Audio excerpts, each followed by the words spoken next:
citizen in the advent of fake news and disinformation in my country. We need to work it out. We need to prove that we are the voice of the people. We are the media. We are the facilitators. Aniya na ang mga balita nga nahagpat sa Newsline Philippines Information Center. Ako si Paul Palacio. Tutok na!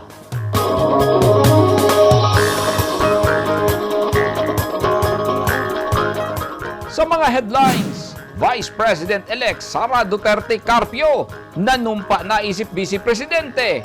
Panaghiusa sa mga Pilipino iyang ipanawagan. Coast Guard sa Davao Occidental nanghatag og food pack sa mga mananagat sa Balot ug Sarangani Island.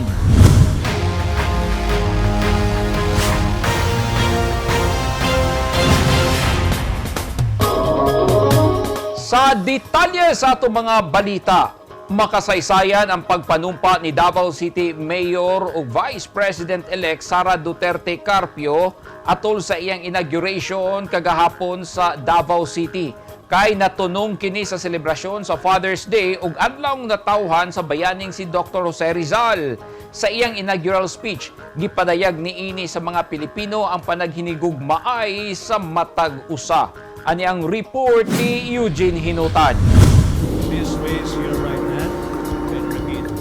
Gidagsang sa gibanabanaang 14,500 ka mga tao ang historical oath-taking ni Vice President-elect Sara Duterte Carpio ato sa inaugurasyon kagahapon Hunyo 19 sa San Pedro Square sa Davao City. Sa 11 minutos ug 20 segundos nga inaugural speech ni VP-elect Sara Duterte Carpio, iyang gipasibaw ang kamahinungdanon sa paghigugma sa pamilya, komunidad ug sa nasud. Sanglit nagtuo si Duterte Carpio nga ang usa sa pinakaimportanteng pagtulunan nga iyang nakatunan sa tibok niyang kinabuhi ang paghatag og kinasing-kasing nga pagprioridad sa Ginoo nasud ug sa pamilya. My life is a testament to the power of a God whom we know by many names. My younger self was consumed by a dream to become a doctor. I pursued a pathway that I thought could help me realize that dream. But I was directed toward another way. And now I am a lawyer. When I committed myself to governance and public service, I was also determined to finish 3 consecutive terms as mayor. That will not happen anymore. I am now the Vice President-elect.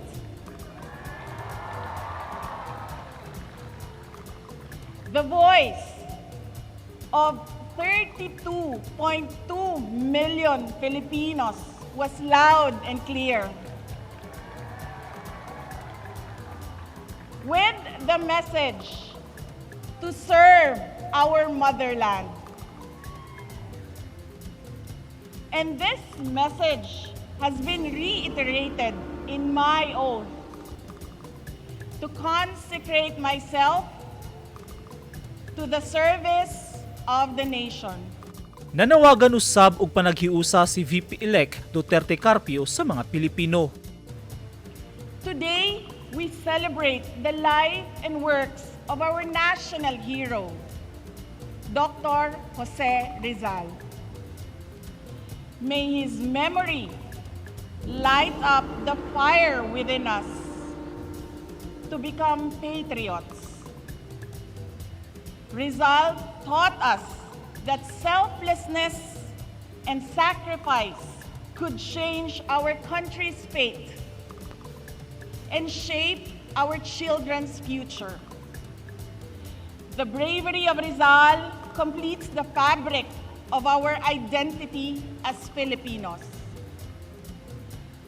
Magkasama sana tayong bumangon bawat araw, kasabay ang nag-aalab na pangako sa ating mga puso na mahal natin at patuloy nating mamahalin ang Pilipinas. hanggang tayo ay nabubuhay.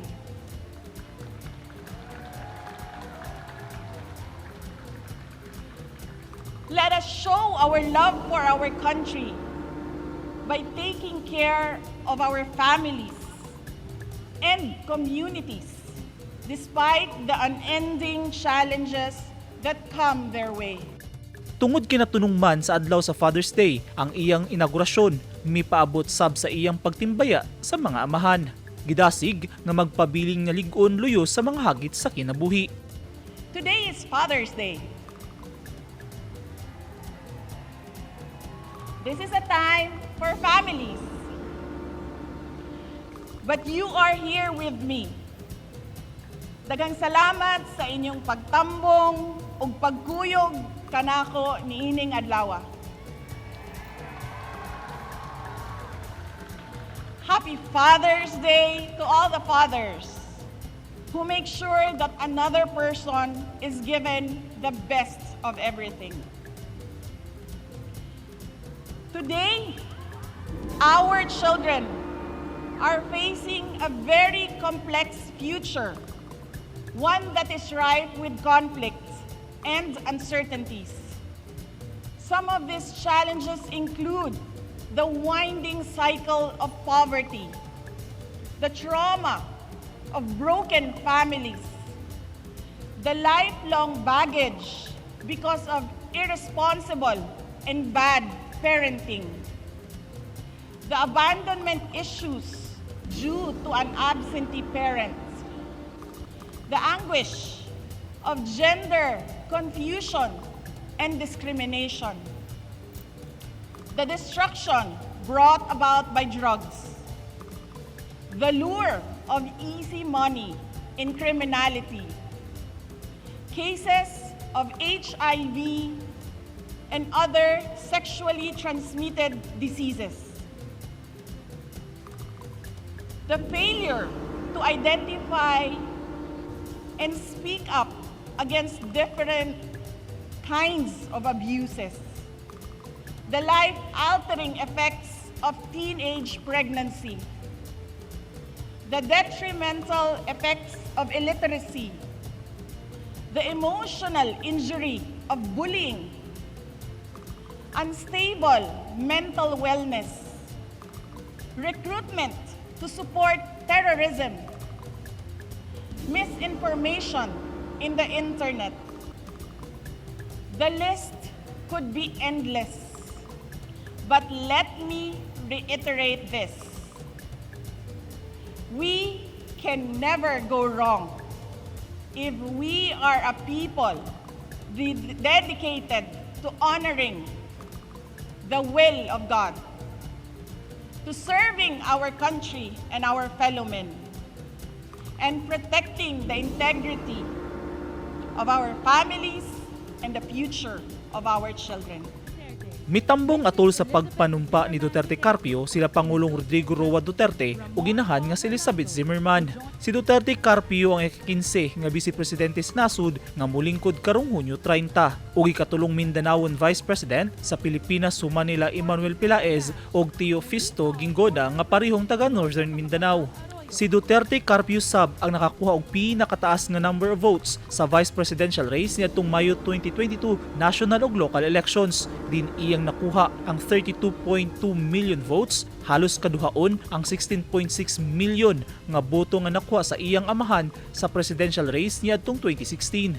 Hapsay ug malinawon ang gihimong pagpanumpa ni Duterte Carpio kagahapon. Eugene Hinutan, Newsline Philippines, Davao Region. Stay safe.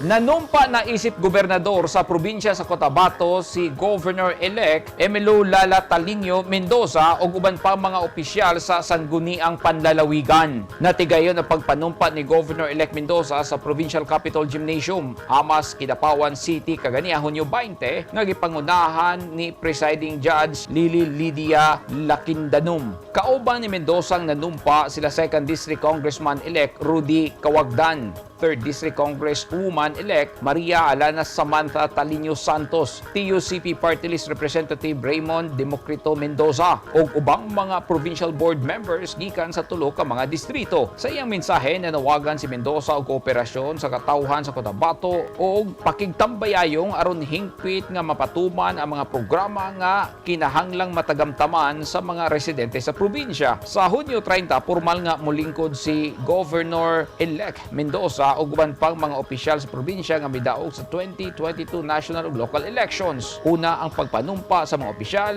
usa ka Thanksgiving Mass ang gipahigayon. Mitambong si outgoing Davao City Mayor Sara Duterte Carpio sa flag raising ceremony sa mga department heads o mga empleyado sa lokal nga gobyerno sa syudad kaganihang buntag Hunyo 20, 2022. Sa iyang pakighimamat sa mga empleyado sa City Hall, gipasalamatan niini ang tanan hilabi na sa gipakitang suporta sa iyang administrasyon. Ug luyosa na sinati ang kalisod, nagpabiling lig-on ang mga empleyado ug nagpakita sa ilang kalig-on sa pagpanerbisyo sa mga Davaoenyo. Kagahapon, nanumpa si Vice President-elect Duterte Carpio sa San Pedro Square. Na-recover sa mga sundalong ubos sa 1001st Brigade sa Philippine Army ang upat ka mga high-powered firearms sa mga NPA nga gitaguan sa kabukiran sa lungsod sa Mabini ug New Bataan, Davao de Oro. Mismong ang hiniusang puwersa sa mga sundalo sa 20th ug 25th IB ug mga pulis sa Davao de Oro ang nag-recover sa mga armas human gitugan sa mga kanhi NPA nga misurrender na sa gobyerno. Tulo ka mga high-powered firearms ang na-recover sa Sitio Singapore, Barangay Anitapan sa Mabini ug usa sa New Bataan. Gidaig ni Brigadier General Jesus Durante III ang tropa sa pag-recover sa mga armas nga nagpasabot lamang nga nagkahuyang na og sabot ang mga NPA.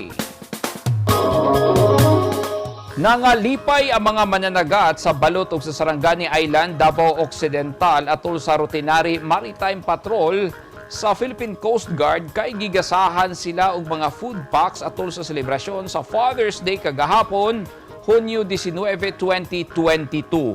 Ani ang report. Sakay sa ilang outboard aluminum motorboat, nagpahigayon og routinary maritime patrol ang Coast Guard Station Davao Occidental kagahapon. Apan daghang mananagat ang nangalipay. Sanglit Father's Day kagahapon, giusa-usa og duol sa taga Coast Guard ang mga mananagat nga nagdemano lamang o gipangdunulan og pagkaon. 5 kilos nga bugas, canned goods ug kape ang nadawat sa mga mananagat sa Balot ug Sarangani Island. Ninyo na ka? Pilay mong anak? Duha, sir. Ay, duha? Pwede hindi mo himong tolo? Sigado. Ha? Recess. Igo lang pangkonsumo sa pamilya ang kitaon sa panagat sa mga nagabugsay pero libre na ang sudan. Ang gipangpalit og food packs gikan usab sa mga stakeholders nga naghatag og cash ug naa say contribution gikan sa mga personahe sa Coast Guard nga gipangunahan ni Coast Guard Ensign Jefferson Rodas, ang station commander sa Coast Guard Station sa Davao Occidental. Sumala niya, igo lang nilang gipasidunggan ang sakripisyo sa mga amahan nga nagkayod alang sa pamilya. Perting lipaya usab sa mga mananagat nga nakadawat sa food packs kay libre na ang bugas nga ilang iuli sa pamilya. At tangi! Bagong rehab center sa Davao de Oro nagamit na kapin 300 ka mga PDL na pahimutan sa bagong pasilidad o mga mag-uuma sa Zamboanga City. Gitudloan sa City Health pagsagol og chemical pangpatay sa lamok na naay dengue. Naging mapaghamon ng taong 2020 sa bawat Pilipino at sa Philippine Charity Sweepstakes Office. Nakapanlulumo at nakapanghihina, ngunit hindi tayo kapwa susuko. Mula noon, ngayon, at sa hinaharap, asahang makakasama ninyo ang PCSO sa pagbangon ng Pilipino sa anumang pagsubok. We will get through this crisis as one nation. Sa PCSO. Ang mga taong dunay mga ginahambin nga mga grabing mga balatian o comorbidity, hilabi na ang mga senior citizen, sila ang mas delikado nga maigo sa coronavirus disease COVID-19. Busa dubling pag-amping ang himuon og tambali ang mga ginahambin nga mga sakit. Ang pagtumar sa Bilonga Gold Herbal Capsule is a food supplement makatabang aron mapunggan nga musamot ang mga balatian. Turmeric uluyang dilaw ang nagunang sagol sa Bilonga Gold. Gisagulan og sodium ascorbate o vitamin C aron mas mulig-on ang immune system. Ang Bilonga Gold Herbal Capsule mapalit sa mga butika.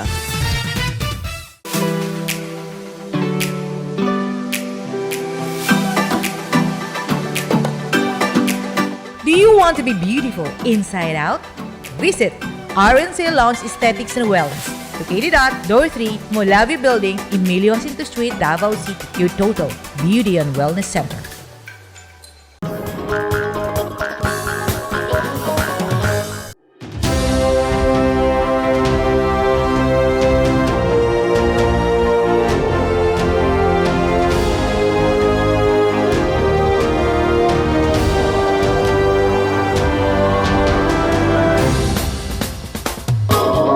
This portion is brought to you by Toyota. This portion is brought to you by Rizal Memorial Colleges. This portion is brought to you by Double Light and Power Company. Naplastar na ang mga persons deprived of liberty kung PDL sa Davao de Oro sa ilang temporaryong Pinoyanan nga kanhi anaa sa Davao del Norte o karon nahimutang na sa lungsod sa nabunturan nga komportable ang mga pasilidad alang kanila. Wala na sila magdasok sa pasilidad sa silingang probinsya. Ani ang report ni Eugene Hinutan. Nindot ug hamugaway ang bagong natukod nga Davao de Oro Rehabilitation Center dinhi sa Barangay Santa Maria Nabunturan, Davao de Oro. Kini ang Pinoy-anan sa 364 ka mga persons deprived of liberty kun PDL sukad nitong Marso 24, 2022. Kanhi nahimutang ang rehabilitation center sa Tagum City. Sumala ni Davao de Oro Provincial Warden Jose Mervin Coquilla padayon paghihapon ang ilang paghanay sa pasilidad aron mahatagan og komportableng kapuy-an ang mga PDL samtang nasulod sa rehab center. Nahimutang sa usa ka ektaryang propiedad sa gobyerno ang 8 ka dormitory nga naasulod sa rehabilitation center ug dunay mga pasilidad sama sa eskwelahan, health center ug uban pa. Matag dorm dunay 3 ka mga selda ug anaa sa 15 hangtod 22 ka mga PDL ang sulod sa matag selda. Tolerable man kayo ang mga experience namo diya sa sulod nga naay mga ginaayos namo apan napahigayon gihapon namo nga ang atong mga PDL luyupod sa ilahang partisipasyon diha, ilang kooperasyon nga napahimutang nato sila maayo diha sulod sa ilang mga respective dorms. Plano sa probinsyal nga panggamhanan sa Davao de Oro nga magbutang og livelihood center sulod sa pasilidad aron didto umulon ang mga nagkadayang talent sa mga PDL ug mamahimo nila kining panginabuhian samtang naa sa pasilidad. Wala pa ta nakahimo jud og mga area for livelihood or livelihood center ba nila nga dito ipahigayon tong mga projects nga pagahimo nato. Adlong Miyerkules hangtod Domingo pwede makaduaw ang mga kabanay sulod sa pasilidad gikan alas 9 sa buntag hangtod alas 3 sa hapon. Ang panahon nga igahin sa conjugal visit nagadepende sa gidaghanon sa muduaw sa ilang minahal sa kinabuhi. Allowable nato nga dalaw nga visitors nato sa pagkakaron dili pa man jud ta kayo ng crowded. So pwede ta mo allow og pila pod sa ilang pamilya nga as long as mosunod sila sa mga protocols nato ug sa atong mga regulasyon nga atong gipatuman diri sa sulod sa ato ang rehabilitation center. Istrikto ang pag-inspeksyon sa tanang butang nga ipasulod sa pasilidad atol sa pagduaw sa pamilya sa mga PDL. Sanglit na niguro si Coquilla nga walay daotang mga elemento ang makalusot pasulod sa pasilidad. Gipaniguro sab sa Provincial Rehab Center nga maatiman og tarong ang mga PDL samtang anaa sila sulod sa pasilidad luyo sa ilang mga salaod nga nabuhat. Siguro makita nato lahi kay tungod bag-o.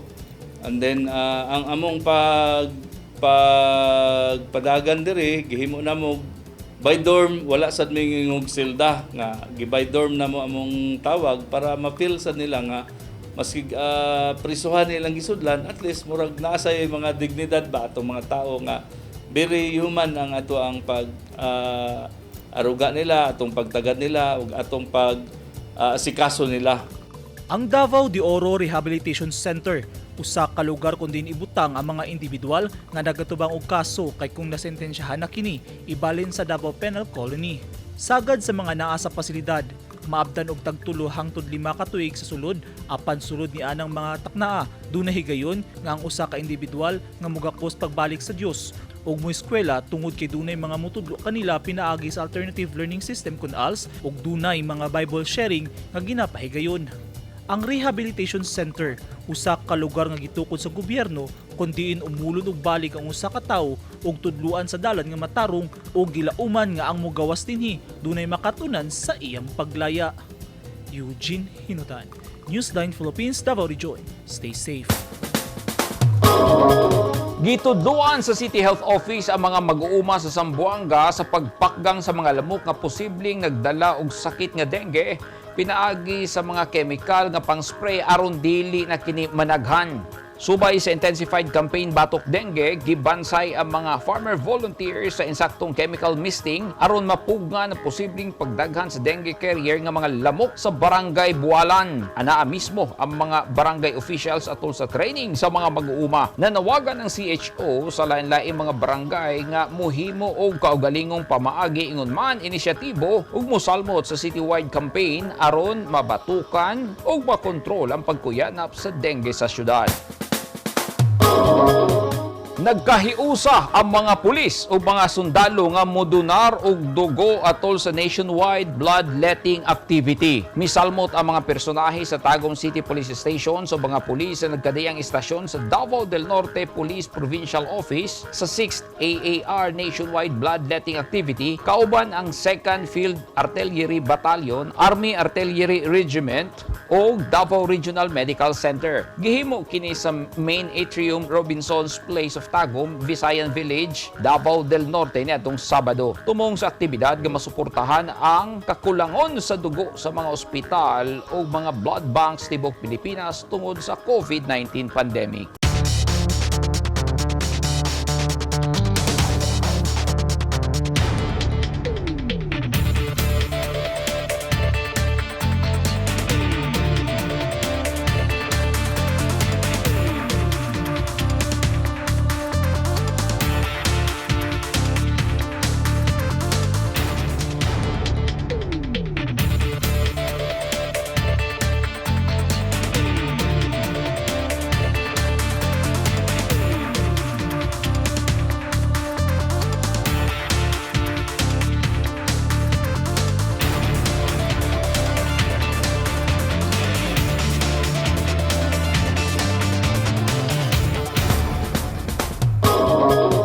Ugmaw kadto naghingpit sa mga balita nga nahagpat sa Newsline Philippines Information Center. Alang sa dugang balita, bisitaha ang website nga www.newsline.ph. Sa Facebook page, Instagram Newsline.ph ug sa Twitter, Newsline.ph. Kung aduna mo'y mga balita o impormasyon sa inyong tagsa-tagsa ka mga lugar sama sa sunog ug baha, mamahimo ka na inyong i-share pinagi sa Newsline Messenger.